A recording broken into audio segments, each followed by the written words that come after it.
Hi everyone, it's Merm. I just have a really quick video for you today on using Excel and making a graph. So here you will notice that I am on the explaining trends for the periodic table graphing activity. So once you fill in your values, you'll see that I've filled in my values here for atomic radius. What you want to do is you want to select just the numbers, okay? And you always want to make sure your first column is what you want on the x-axis and the second column is what you want on the y-axis. Then you go up here to the top, click Insert, and then over here where you see all the graphing options, choose this one that is a scatter. Choose that, choose just the dots. All right, next step. Next thing I want to do, I want to make this a little bit smaller just so that I fit it.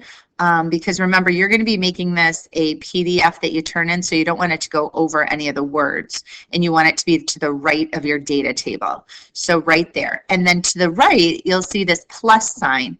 Hit the plus sign. You want axis titles, and you want a trend line. Okay?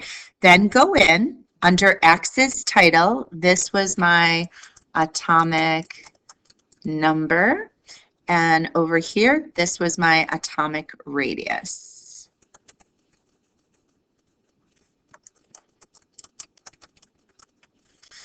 All right, and then this is the trend in atomic radius as you go down a group.